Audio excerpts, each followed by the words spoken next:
Chickamauga by Ambrose Bierce. One sunny autumn afternoon, a child strayed away from its rude home in a small field and entered a forest unobserved. It was happy in a new sense of freedom from control, happy in the opportunity of exploration and adventure. For this child's spirit, in bodies of its ancestors, had for many thousands of years been trained to memorable feats of discovery and conquest, victories in battles whose critical moments were centuries, whose victors' camps were cities of hewn stone. From the cradle of its race, it had conquered its way through 2 continents, and passing a great sea, had penetrated a 3rd, there to be born to war and dominion as a heritage. The child was a boy aged about 6 years, the son of a poor planter.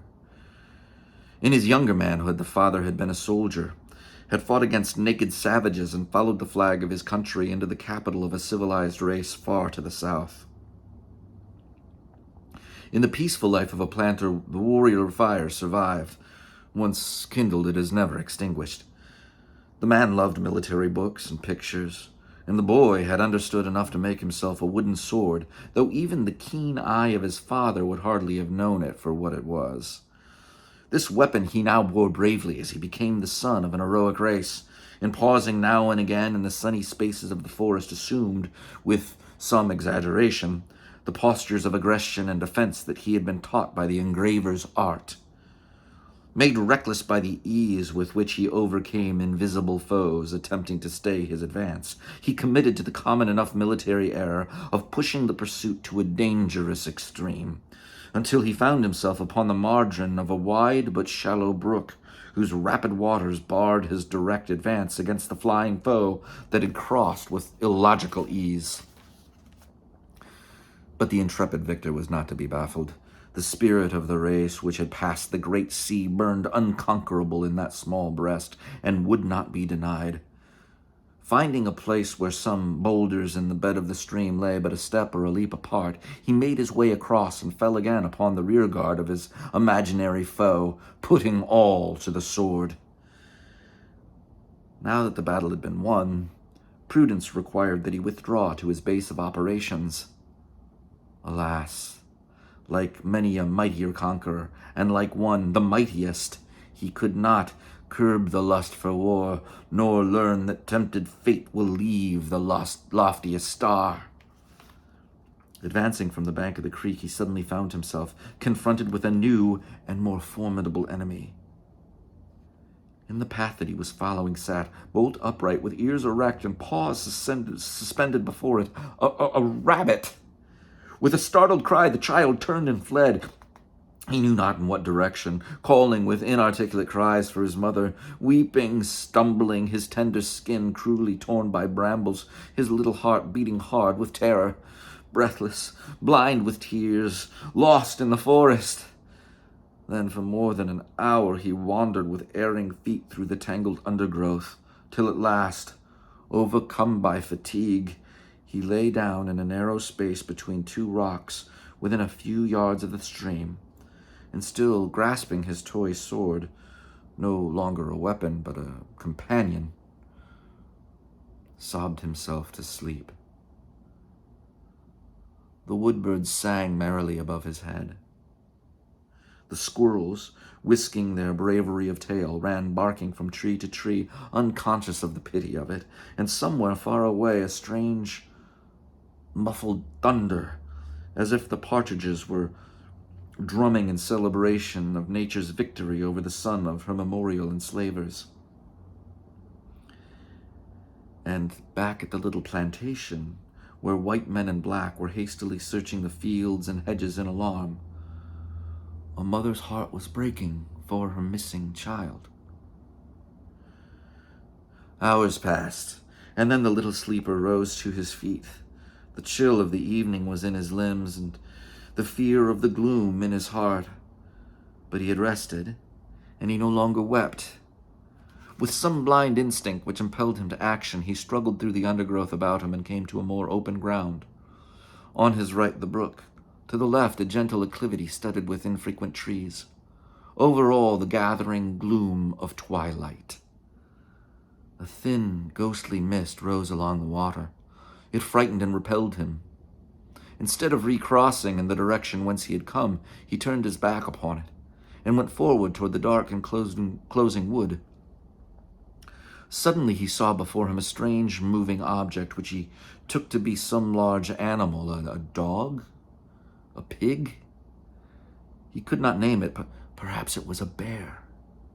He had seen pictures of bears, but knew nothing to their discredit, and had vaguely wished to meet one. But something in form or movement of this object, something in the awkwardness of its approach, told him that it was not a bear, and curiosity was stayed by fear. He stood still, and as it came slowly on, gained courage every moment, for he saw that at least it had not the long, menacing ears of the rabbit. Possibly his impressionable mind was half conscious of something familiar in its shambling, awkward gait. Before it had approached near enough to resolve his doubts, he saw that it was followed by another, and another. To right and to left were many more. The whole open space about him was alive with them, all moving toward the brook. They were men. They crept upon their hands and knees. They used their hands only, dragging their legs. They used their knees only, their arms hanging idle at their sides. They strove to rise to their feet, but fell prone in the attempt. They did nothing naturally and nothing alike, save only to advance foot by foot in the same direction. Singly, in pairs and in little groups, they came on through the gloom, some halting now and again while others crept slowly past them, then resuming their movement. They came by dozens and by hundreds. As far on either hand as one could see in the deepening gloom they extended, and the black wood behind them appeared to be inexhaustible. The very ground seemed to be in motion toward the creek. Occasionally one who had paused did not go on again, but lay motionless. He was dead. Some, pausing, made strange gestures with their hands, erected their arms and lowered them again, clasped their heads, spread their palms upward as men are sometimes seen to do in public prayer. Not all of this did the child note. It is what would have been noted by an elder observer. He saw little but that these men yet crept like babes. Being men, they were not terrible, though unfamiliarly clad. He moved among them freely, going from one to another and peering into their faces with childish curiosity. All their faces were singularly white, and many were streaked and gouted with red.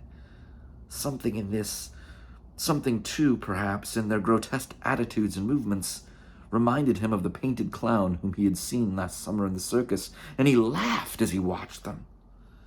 But on and ever on they crept, these maimed and bleeding men, as heedless as he of the dramatic contrast between his laughter and their own ghastly gravity. To him it was a merry spectacle. He had seen his father's Negroes creep upon their hands and knees for his amusement, had ridden them so, making believe they were horses.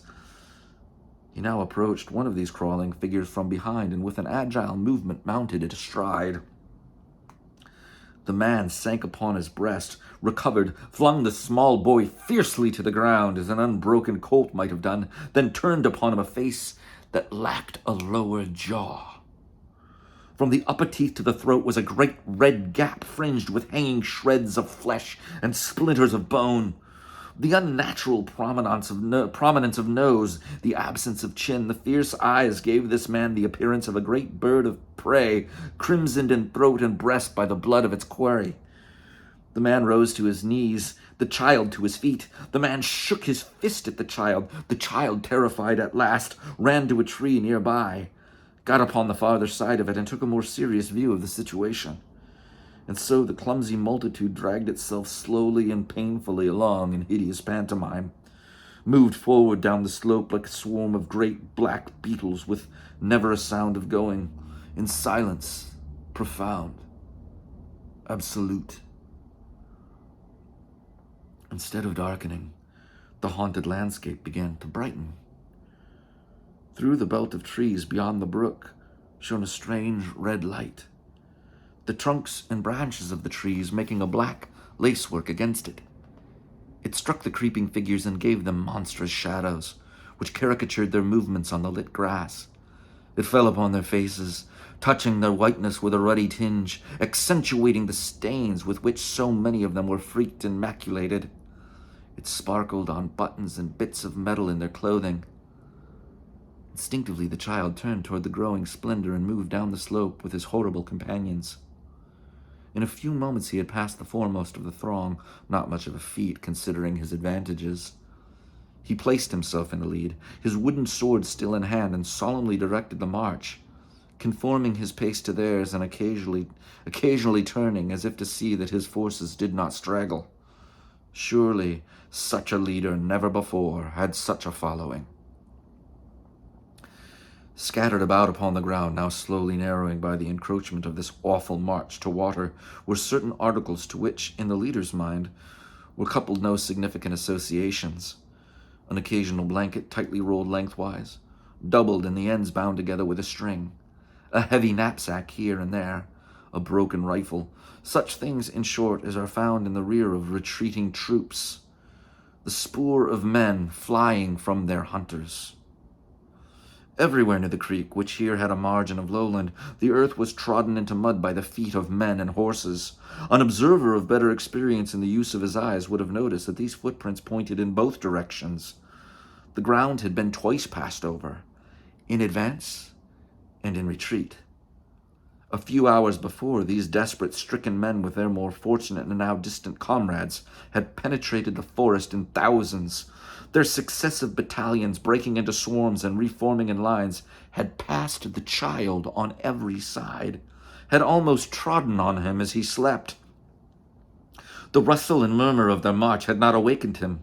Almost within a stone's throw of where he lay, they had fought a battle. But all unheard by him were the roar of the musketry, the shock of the cannon, the thunder of the captains, and the shouting. He had slept through it all, grasping his little wooden sword with perhaps a tighter clutch, in unconscious sympathy with his martial environment, but as heedless of the grandeur of the struggle as the dead who had died to make the glory. The fire beyond the belt of woods on the farther side of the creek, reflected to earth from the canopy of its own smoke, was now suffusing the whole landscape. It transformed the sinuous line of mist to the vapor of gold. The water gleamed with dashes of red, and red, too, were many of the stones protruding above the surface. But that was blood. The less desperately wounded had stained them in crossing. On them, too, the child now crossed with eager steps. He was going to the fire. As he stood upon the farther bank, he turned about to look at the companions of his march. The advance was arriving at the creek. The stronger had already drawn themselves to the brink and plunged their faces into the flood. 3 or 4 who lay without motion appeared to have no heads. At this, the child's eyes expanded with wonder. Even his hospitable understanding could not accept a phenomenon implying such vitality as that. After slaking their thirst, these men had not had the strength to back away from the water, nor to keep their heads above it. They were drowned. In rear of these, the open spaces of the forest showed the leader as many formless figures of his grim command as at first, but not nearly so many were in motion. He waved his cap for their encouragement and smilingly pointed with his weapon in the direction of the guiding light, a pillar of fire, to this strange exodus. Confident of the fidelity of his forces, he now entered the belt of woods, passed through it easily in the red illumination, climbed a fence, ran across a field, turning now and again to coquette with his responsive shadow, and so approached the blazing ruin of a dwelling. Desolation everywhere. In all the wide glare, not a living thing was visible. He cared nothing for that. The spectacle pleased, and he danced with glee in imitation of the wavering flames. He ran about, collecting fuel, but every object that he found was too heavy for him to cast in, from the distance to which the heat limited his approach. In despair, he flung in his sword, a surrender to the superior forces of nature. His military career was at an end. Shifting his position, his eyes fell upon some outbuildings which had an oddly familiar appearance, as if he had dreamed of them. He stood considering them with wonder, when suddenly the entire plantation with its enclosing forest seemed to turn as if upon a pivot. His little world swung half around. The points of the compass were reversed. He recognized the blazing building as his own home. For a moment he stood stupefied by the power of the revelation, then ran with stumbling feet, making a half-circuit of the ruin. There, conspicuous in the light of the conflagration, lay the dead body of a woman. The white face turned upward, the hands thrown out and clutched full of grass, the clothing deranged, the long dark hair in tangles and full of clotted blood. The greater part of the forehead was torn away, and from the jagged hole the brain protruded, overflowing the temple, a frothy mass of gray crowned with clusters of crimson bubbles, the work of a shell.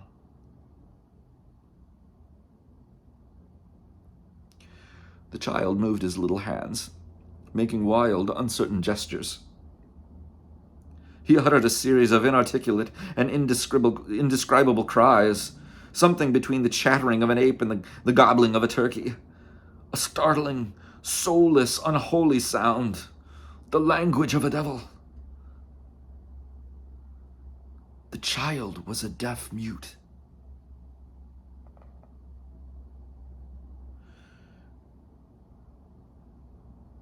Then he stood motionless, with quivering lips, looking down upon the wreck.